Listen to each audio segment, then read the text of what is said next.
Bonsoir à tous et bienvenue pour cette nouvelle émission avec une petite minute de retard, je m'en excuse. Alors, pour ce soir, nous allons parler des cultes à mystère. C'est la deuxième émission du cycle de la tradition ancestrale. Alors, tradition ancestrale, tradition primordiale, enfin, vous l'appelez comme vous voulez, hein, on va parler globalement de tradition ancienne. Alors, déjà, tout d'abord, un grand merci à vous tous de soutenir mon activité, donc ce qui vous donne accès à l'émission de ce soir, donc une émission de 2h30, 3h environ. Nous allons parler principalement de la Grèce antique et de l'Empire romain, donc avec les cultes à mystère. Alors, tout d'abord, il va falloir présenter un petit peu ce qu'est un culte à mystère.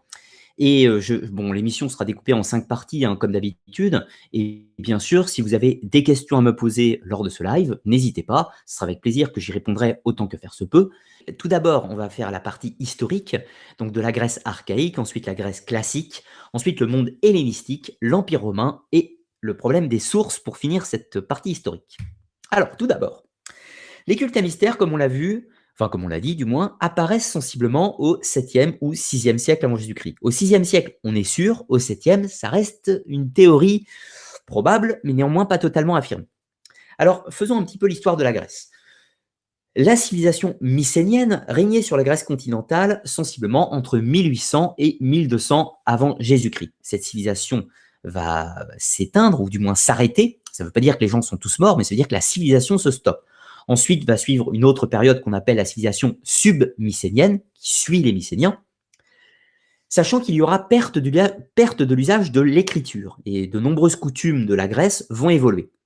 Ensuite, on va passer progressivement à une période qu'on appelle la période géométrique, donc à partir de sensiblement 950 avant Jésus-Christ. Alors géométrique, on appelle ça par rapport à l'art qui était pratiqué sur la Grèce continentale de cette époque. Je vais passer assez rapidement puisque ce n'était pas le sujet de l'émission. Puis ensuite, on va passer dans une autre période qu'on appelle orientaliste, qui représente sensiblement 9e, 8e siècle avant notre ère. Donc cette époque orientaliste, pourquoi on l'appelle comme ça? C'est parce que la Grèce va subir une large influence de l'Orient via plusieurs points d'ancrage. Tout d'abord, le monde grec ne se limite pas à la Grèce continentale. Il y a la Crète, les îles de la Méditerranée, enfin des îles de la mer Égée du moins. Il y a bien sûr la Grèce continentale, donc avec le Péloponnèse, l'Attique, la Thessalie, la Macédoine au nord, etc. Tout ça. Mais également les cités grecques d'Asie, donc en Turquie actuelle. Ces cités asiatiques sont en contact avec le monde oriental, anciennement l'Empire hittite, ou du moins leurs successeurs, c'est-à-dire tous les empires asiatiques anatoliens de cette époque. Mais également, la Grèce va subir l'influence du commerce phénicien. Les Phéniciens vont conquérir certaines îles de la Méditerranée, comme Chypre notamment, mais aller jusqu'à Rhodes, s'implanter quelques comptoirs en Crète, et même faire du commerce avec Athènes. Puis après, ils vont également faire largement du commerce avec la Méditerranée occidentale. Mais ce n'est pas le sujet de ce soir. Donc, il y aura une influence phénicienne. C'est lors de cette influence que les Grecs vont retrouver l'usage de l'écriture. Les Phéniciens vont, notamment par le réseau commercial, pour faciliter les échanges, très probablement amener l'écriture sur le sol grec, ou du moins les Grecs du continent vont s'inspirer du modèle phénicien pour élaborer leur propre alphabet. Donc c'est sensiblement à partir du 8e siècle que l'alphabet, ou du moins l'écriture, va reprendre usage sur la Grèce continentale. C'est l'époque d'Hésiode et d'Homère. Hésiode, auteur de la Théogonie, des Travaux et les Jours, etc., plusieurs œuvres, qui va raconter abondamment tout le corpus de la mythologie grecque. Et nous avons également Homère, l'auteur des récits sur la guerre de Troie, avec l'Iliade et l'Odyssée. À l'époque d'Hésiode et d'Homère, on n'a pas d'éléments qui attestent de l'existence des cultes à mystère. Homère n'en parle pas, Hésiode n'en parle pas, et encore une fois, aucun élément archéologique ne permet d'affirmer leur existence. Néanmoins, nous savons qu'à cet état, la Grèce a subi, bien sûr, l'héritage mycénien, donc l'héritage mycénien, donc un héritage des peuples endogènes, donc c'est-à-dire les Pélages, mais également exogènes via les Indo-Européens, les Achéens, les Doriens, les Ioniens, etc. Mais également une influence orientale via les Phéniciens et via les contacts en Anatolie. C'est ainsi que nous passons à la Grèce archaïque, donc à partir du 7e siècle avant Jésus-Christ jusqu'au 5e siècle avant Jésus-Christ. C'est à l'époque de Solon, c'est l'époque des premiers philosophes présocratiques, c'est l'époque de la naissance de la démocratie. La Grèce commence réellement à prendre de l'importance, on va dire, dans la mer Égée et surtout dans la Méditerranée. Il commence à établir des comptoirs jusqu'en Italie en Sicile, notamment avec la cité de Corinthe qui va fonder Syracuse et quelques autres villes. Donc c'est à partir de cette époque-là que les grandes cités-États grecques vont commencer à établir leur hégémonie. Nous avons, avant, la Grèce est un corpus de tout un tas de cités-États. Il n'y a pas du tout un gouvernement unifié, si vous voulez. Il y a des cités donc, qui vont prendre une importance, comme Corinthe, comme Sparte, comme Athènes, comme Delphes et quelques autres. Éleusis, principal lieu des cultes à mystère qui vont apparaître à cette époque-là, est voisine de la ville d'Athènes à environ une vingtaine de kilomètres. Donc on peut dire que les mystères d'Éleusis sont sensiblement liés intrinsèquement à la ville d'Athènes. D'autres cités vont établir d'autres cultes à mystère qui leur sont plus propres, mais les mystères d'Éleusis vont apparaître à cette époque, c'est-à-dire période archaïque. C'est également l'époque où vont naître les mystères de Dionysos. Donc les mystères de Dionysos vont naître dans le nord de la Grèce, en Thessalie et en Macédoine, mais également probablement sur le territoire thrace plus au nord. Donc les mystères de Dionysos vont apparaître sensiblement à la même époque que les mystères d'Éleusis. Nous avons également donc à Samothrace, donc une île qui se trouve dans ce secteur-là, à peu près vers le Bosphore. Donc Samothrace est une île qui a été colonisée par les Phéniciens. C'est un comptoir grec, hein, c'est des populations grecques qui vivent, mais il y a un comptoir phénicien. Donc nous savons qu'il y a des échanges entre les cultures gréco-phéniciennes à cet endroit, depuis au minimum le 8e, 9e siècle avant Jésus-Christ. Et le culte à mystère de Samothrace va sensiblement apparaître dans les mêmes époques, soit environ 600, 650 avant Jésus-Christ. Donc nous avons au moins 3 cultes à mystère qui vont naître sur le territoire de la Grèce à cette époque.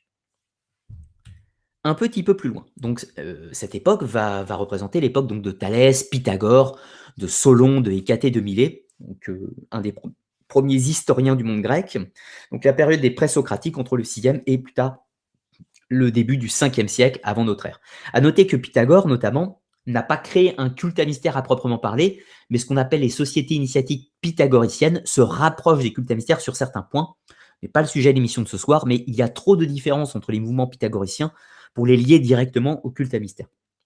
Donc c'est également l'époque de Solon, les réformes qui vont mener à la démocratie, Thalès, les grands savants de cette époque, et Hécatée de Milet, donc historien, qui va cartographier, nous donner une représentation du monde connu de cette époque, où, pour le petit clin d'œil à d'autres émissions, vous voyez la ville de Tartessos qui est nommée, la seule ville nommée dans toute la Méditerranée occidentale de cette époque, avec Carthage, ce qui tend à confirmer certaines théories sur d'autres sujets. Bref. Alors, ensuite, nous allons passer à la carte de la Grèce au 5e siècle avant notre ère. Donc le 5e siècle, ça représente ce qu'on appelle la Grèce classique. Donc c'est l'époque de la guerre du Péloponnèse, c'est la fin des guerres médiques contre l'Empire perse.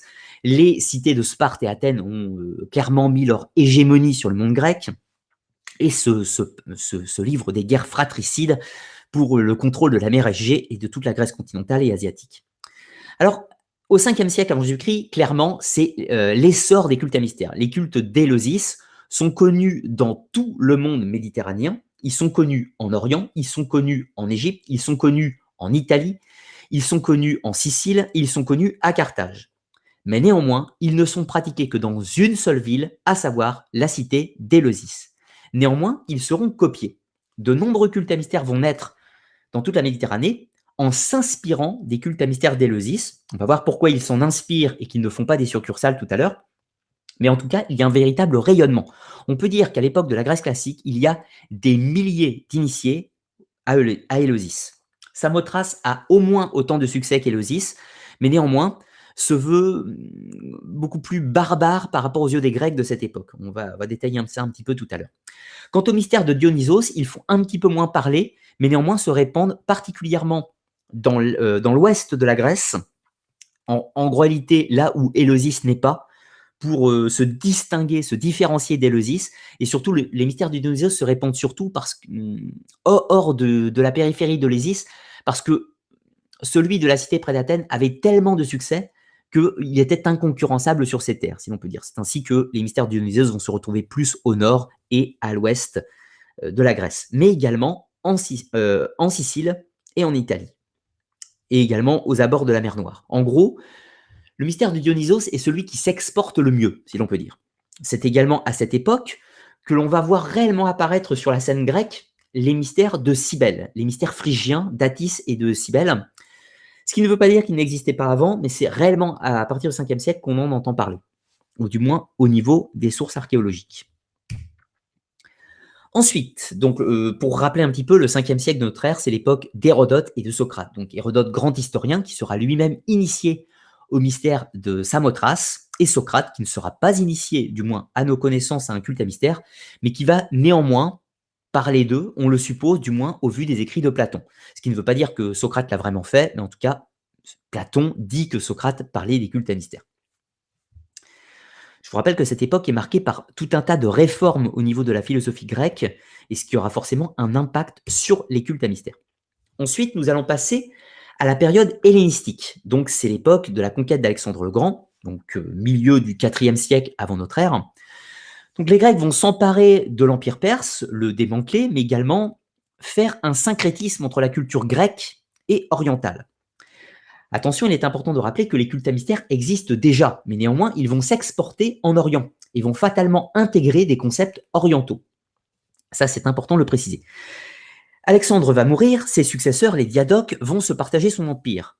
Les Ptolémées la dynastie ptolémaïque va se mettre à régner sur l'Égypte et les Séleucides sur une grande partie de la Syrie et également de tout l'Orient.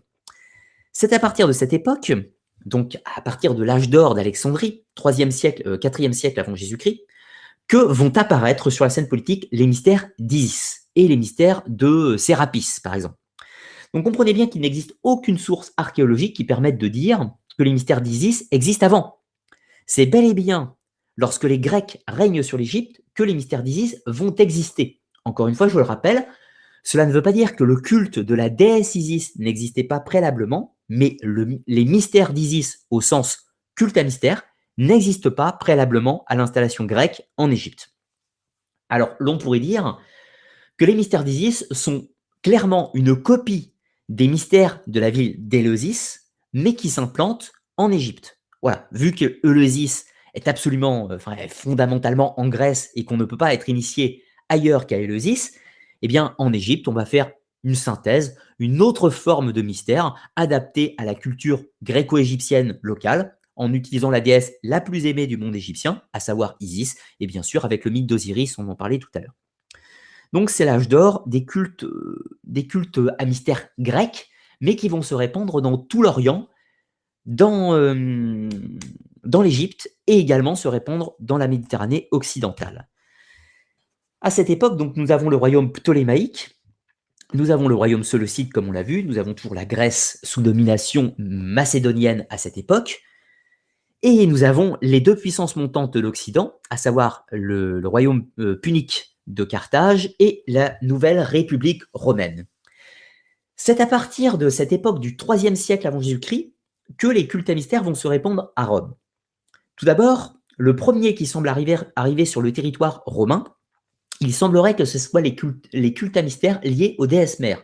Donc les cultes de Cybèle, ou la Magna Mater, si vous préférez, qui va arriver à Rome. Il semblerait qu'elle soit arrivée via le contact avec les Phéniciens, enfin les Carthaginois si vous préférez, lors de la Deuxième Guerre punique, via probablement la Sicile, via les îles de Corse et Sardaigne probablement. Dans tous les cas, nous pouvons attester l'existence du culte des Cybèles sous sa forme mystérique à Rome, qui a été longuement combattu d'ailleurs au début, à partir de à peu près 200 avant Jésus-Christ.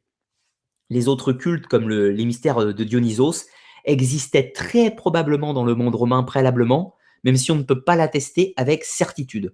On retrouve des éléments du culte de Dionysos en Italie avant l'époque de la République romaine, ainsi que sur l'île de Sicile, mais on ne peut pas affirmer que le monde romain lui-même pratique les mystères de Dionysos. Voilà, pour la petite distinction.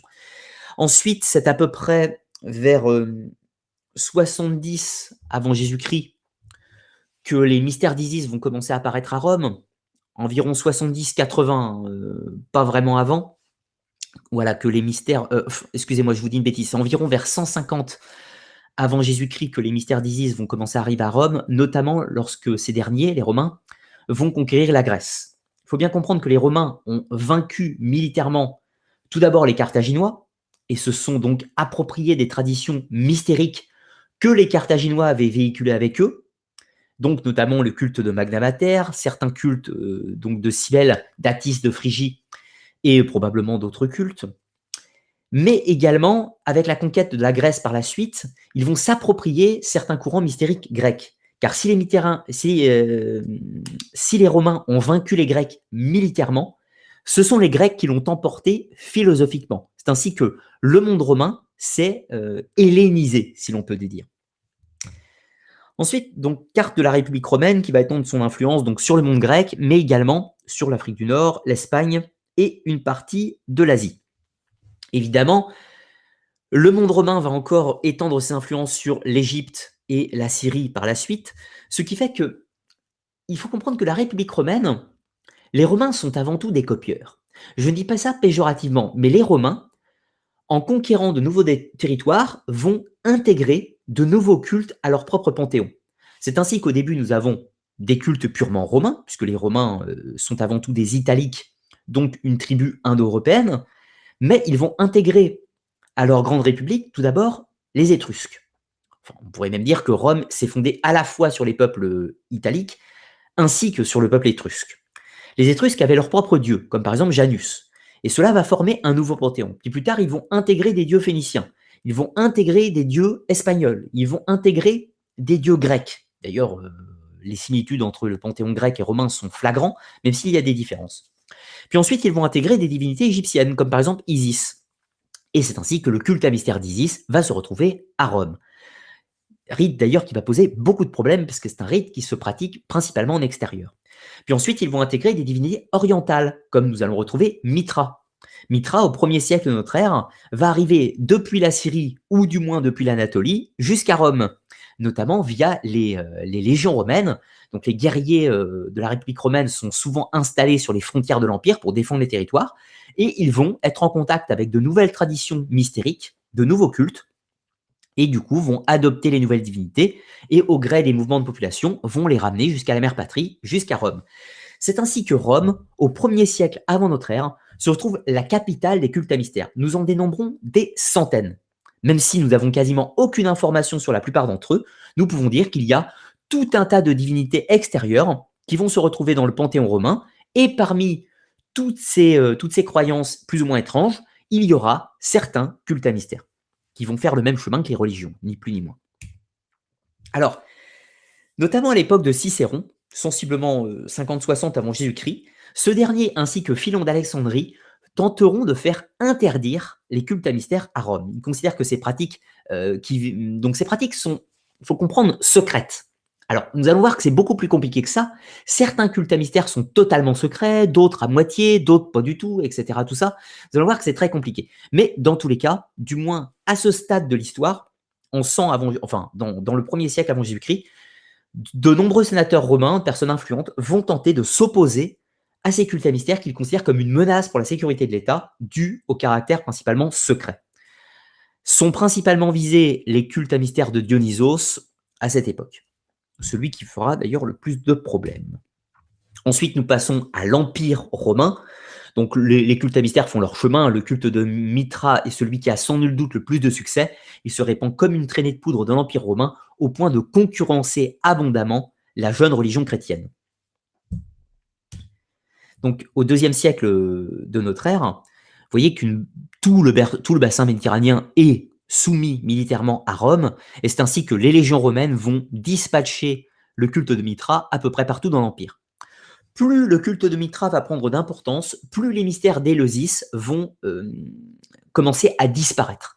Il semblerait que les mystères d'Éleusis ne répondent pas à certaines exigences de ces nouveaux concepts de pensée religieuse, ce qui fait que ce culte mystérique commence à disparaître progressivement, tout comme les mystères de Dionysos qui vont beaucoup évoluer au cours du temps, laissant place à de nouvelles figures, laissant place principalement à la figure d'Orphée et du Phanès, on va voir ça tout à l'heure.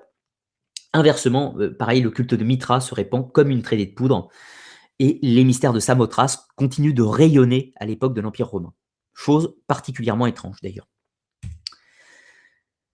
Donc, comme je vous l'ai dit, voilà, c'était une petite représentation donc, des cultes à mystère de Mithra, où on voyait que les personnes pouvaient porter des masques ou des costumes se déguisant en certains personnages pour faire des rituels. On voit une autre scène donc d'un Mitraeum, donc un temple de Mitra, où les initiés sont assis sur des bancs dans un temple rectangulaire avec les symboles du culte comme une sorte d'autel au bout où sont placés les dignitaires, si on peut dire. Et puis là, donc une autre représentation du sanctuaire de Mitra, donc un Mitraeum, avec une sorte d'autel central représentant la divinité.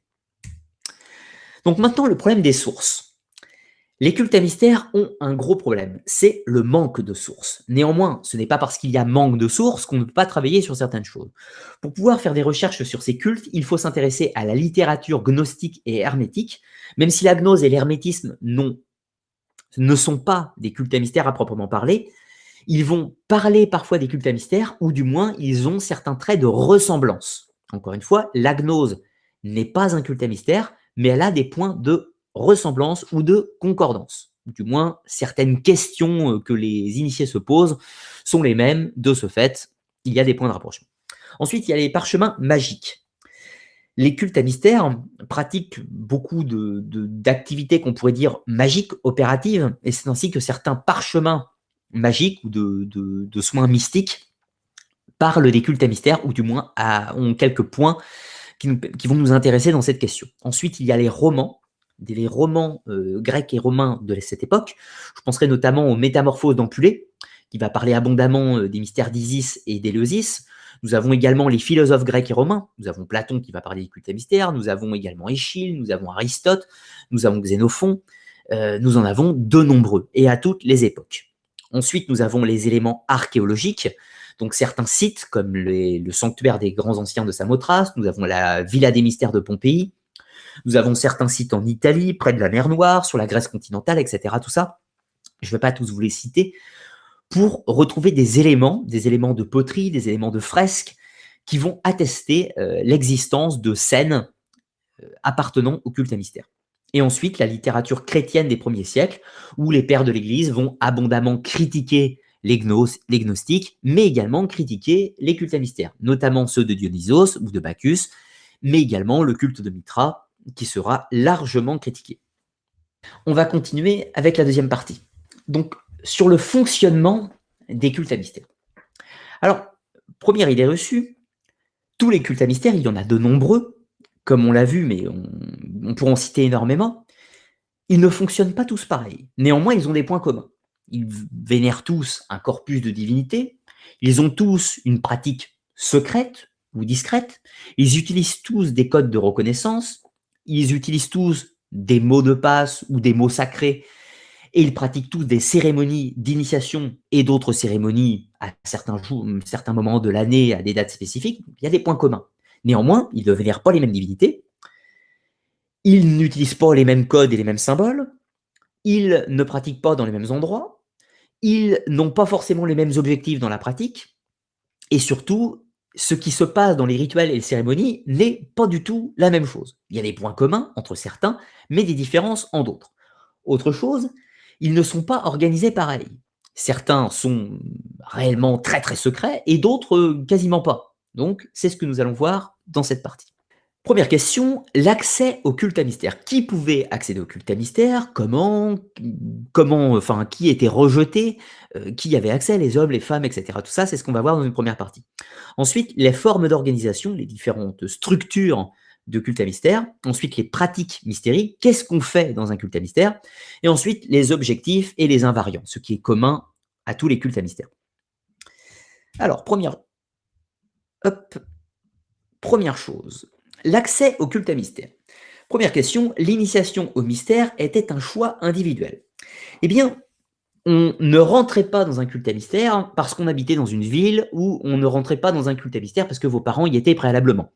On rentre dans un culte à mystère parce qu'on en a envie. Ça, c'est la première des choses. Et ça, c'est un élément qui est commun à tous les cultes à mystère. Attention, ce n'est pas parce que c'est la doctrine officielle d'un culte que cela est forcément vrai. Je prends des exemples concrets. Vous étiez un Grec, vous habitez dans la cité d'Athènes, vous êtes un citoyen, et vous avez envie d'accéder au culte à mystère d'Éleusis. Eh bien, vous avez le droit d'y aller. Maintenant, deuxième situation, vous êtes un Grec, toujours de la cité d'Athènes, vous êtes toujours un citoyen, Vous n'avez pas envie d'intégrer le culte à mystère d'Éleusis, sauf qu'il se trouve que ça fait 3 générations que vos ancêtres le sont. Votre père y était, votre grand-père y était, votre arrière-grand-père y était. Il est fortement probable que la pression familiale fasse son travail et que vous soyez amené, plus ou moins insidieusement, à rejoindre le culte à mystère. Donc, encore une fois, même si officiellement c'était une volonté et un choix individuel, cela ne veut pas dire que c'était toujours le cas. Ensuite, certains candidats pouvaient être refusés à l'initiation. Oui, il y avait des raisons qui pouvaient faire que les personnes ne pouvaient pas y avoir accès. En général, la condition est sensiblement toujours la même, il ne faut pas avoir commis de meurtre. Alors attention, il faut établir tout de suite une différence entre ce qu'on entend par tuer quelqu'un, par exemple, à la guerre, et un assassinat. Si vous êtes un citoyen d'Athènes, forcément, vous avez participé à l'armée. C'est évident dans la culture grecque, du moins pour un citoyen. Donc, du coup, vous avez fait la guerre. Si vous avez fait, par exemple, les guerres médiques, il y a de fortes probabilités que vous ayez tué un Perse. Or, cela ne vous interdit en rien de postuler au mystère d'Éleusis. Ce qu'il ne faut pas, en revanche, c'est avoir commis un assassinat. Si vous avez tué des Perses pendant la guerre, ce n'est pas grave. En revanche, si vous avez tué un autre citoyen pour une discorde, ça, c'est un assassinat, puni par la loi. Donc, de ce fait, vous ne pouvez pas intégrer les cultes à mystère d'Éleusis. Vous serez rejeté. Donc, la différence est relativement simple. Pour les mystères d'Éleusis, vous pouviez accéder à l'initiation tant que vous n'aviez pas été condamné par la loi pour homicide. Voilà, c'est tout simple en fait. Ensuite, d'autres raisons qui auraient pu vous faire refuser l'accès. Alors, je veux parler d'Éleusis, mais comprenez que c'est aussi vrai pour les mystères de Dionysos ou de Samothrace. Un assassinat, enfin un homicide, vous aurez interdit l'accès à ces mystères. Pareil pour Mitra et la Magna Mater, hein, ça fonctionne exactement pareil pour tous. Qui pouvait accéder à ces mystères? Oui, quelles sont les raisons qui pourraient vous faire refuser l'accès? Eh bien, l'incapacité physique. Si vous n'étiez pas, bien fait de corps, vous ne pouviez pas y accéder. Si vous étiez par exemple, unijambiste ou si vous manquait un membre et cetera, vous ne pouviez pas accéder à ces mystères. Pourquoi? Parce que cela, vous aurait empêché d'accomplir les cérémonies ou les rituels. Ce qui fait qu'une incapacité physique vous empêche l'accès, si l'on peut dire, à ces cultes à mystère. Ensuite, l'incapacité mentale. Si une personne était dans une incapacité intellectuelle, par exemple des maladies psychiques ou autres, de trisomie, d'autisme, j'utilise des termes modernes, mais une difficulté de raisonnement, vous aurez empêché l'accès parce que vous n'auriez pas pu saisir les symboles et les allégories mythologiques, ce qui fait que sans un corps et un esprit sain, si l'on peut dire, vous ne pouviez pas accéder au culte mystérique. Ensuite, qui avait accès? Les hommes, les femmes, les esclaves et les étrangers. Qui donc pouvait y aller? Les hommes, bien entendu, mais les femmes également. Dans tous les cultes à mystère de l'Antiquité, les femmes pouvaient accéder au culte à mystère, à l'exception d'un seul. Ça sera le culte de Mitra. Le culte de Mitra n'initiait pas les femmes, mais la Magna Mater, les cultes d'Isis, de Cybèle, de Samothrace, d'Éleusis ou de Dionysos initiaient les femmes. Attention, le fait qu'il y ait initiation d'hommes et de femmes ne veut pas dire qu'ils étaient mélangés. Il y avait des initiations d'hommes et de femmes à Éleusis, néanmoins les femmes et les hommes étaient initiés séparément et avaient des rôles différents lors des rituels et des cérémonies. Donc attention aux simplifications. L'initiation des hommes et des femmes ne veut pas dire que c'était ensemble. Quels sont les statuts sociaux qui pouvaient y accéder? Alors bien sûr, les citoyens. Alors citoyen, je le dis pour Athènes, mais citoyen, c'était valable également pour la Grèce, hein. Vous étiez citoyen de Thèbes ou citoyen de Sparte, citoyen de Delphes, etc. Tout ça. Chaque ville avait ses règles et ses doctrines, ses lois qui donnaient un statut de citoyen ou d'étranger. À étranger, à cette époque, on appelait ça un métèque à Athènes. C'était pas péjoratif. Métèque, à l'époque, ça veut simplement dire tu es un étranger à la ville d'Athènes qui vit à Athènes. Ça n'avait rien de péjoratif, c'est devenu péjoratif dans le langage courant. Donc, les citoyens avaient bien sûr accès au culte à mystère. Les femmes et hommes y avaient accès, puisque je vous rappelle qu'une femme n'était en soi femme de citoyen, mais avec un statut inférieur dans la Grèce antique. Les métèques, les étrangers, avaient également accès au culte à mystère. Cela n'était pas interdit. Et ensuite, les esclaves avaient également accès au culte à mystère. Alors, il faut comprendre déjà ce qu'est un esclave dans le monde grec. Là, il nous faut faire un petit point. Contrairement à beaucoup d'idées reçues, un esclave à Athènes, il a des droits. Ça ne veut pas dire qu'il a tous les droits, mais il a des droits. Un esclave, ça veut dire quoi? Eh bien, pour cela, il faut d'abord expliquer ce que c'est un citoyen. Je vais prendre l'exemple d'Athènes parce que c'est le plus connu et c'est le plus représentatif de la Grèce. Mais ce n'est pas vrai partout. À Athènes, un citoyen, c'est quelqu'un qui est né de parents citoyens, tout d'abord. Il peut avoir des propriétés, il peut être plus ou moins riche et il peut avoir des fonctions diverses. Mais il y a une chose qu'il aura fait, évidemment, c'est qu'il aura participé à l'armée. Il aura accompli un temps de service militaire, si l'on veut, comme dans la République romaine par la suite. Ce citoyen, il a, imaginons, une exploitation. Mais il ne travaille pas. Son seul travail, c'est d'être citoyen. Pour travailler, il a des esclaves. Ensuite, deuxième cas, un métèque, un étranger. Ce dernier, il a des lois. Il en a moins que le citoyen. Il ne peut pas voter dans la cité, par exemple. Il ne peut pas décider des lois. Mais néanmoins, il a des droits. Il a des droits judiciaires. Certes inférieurs que le citoyen, mais il a quand même des possessions. Il a des biens, par exemple une forge, une exploitation agricole, etc. Tout ça. Et il a des esclaves pour travailler. Lui-même peut travailler, évidemment, plus ou moins. Il n'est pas obligé de travailler. Il a des esclaves pour le faire. Le citoyen, c'est pareil, il peut travailler dans l'absolu, bien que c'est déshonorant. Les esclaves, quant à eux, ils ont été achetés et ce sont une marchandise. Mais néanmoins, ils ont un salaire. C'est-à-dire qu'ils sont payés. C'est bizarre de dire ça, mais ils sont payés. Ce qui fait qu'au bout d'un certain temps, ils peuvent même racheter leur liberté. Et c'est un droit. C'est-à-dire qu'un esclave à Athènes qui a suffisamment d'argent et qui amène la somme nécessaire à sa libération pour se racheter, le citoyen qui le possède ou le métèque qui le possède ne peut pas lui refuser son achat, enfin son rachat de lui-même, si l'on peut dire. Donc comprenez qu'un citoyen, ce n'est pas simplement un type qu'on peut battre et tuer vulgairement. C'est vrai dans certaines mesures, avec des lois, c'est codifié, etc. Tout ça. Mais néanmoins, un citoyen a également des droits, certes très limités, mais peut racheter sa propre liberté. Mais il gagne de l'argent surtout. Donc de ce fait, un esclave pouvait tout à fait payer ses frais d'inscription au mystère d'Éleusis et donc y participer. Il pouvait tout à fait demander des jours spécifiques, organiser son emploi du temps avec son maître afin de participer au mystère d'Éleusis, etc., etc. La seule différence pour un esclave d'un citoyen dans les mystères, c'est qu'il lui fallait l'autorisation de son maître pour pouvoir y participer, ce qui forcément pouvait compliquer la tâche dans certains cas. Alors attention, on n'est pas en train de dire que l'esclavage c'est bien, on est en train de dire simplement que l'esclavage n'était pas une limite absolue à l'accès aux initiations des cultes à mystère. Ce sera également valable dans la Rome antique, ce sera également valable en Égypte, enfin à l'époque des cultes à mystère gréco-égyptiens, ce sera également valable en Orient, dans des circonstances un peu plus restreintes néanmoins, et bien sûr à Rome, comme on l'a dit. Je retourne.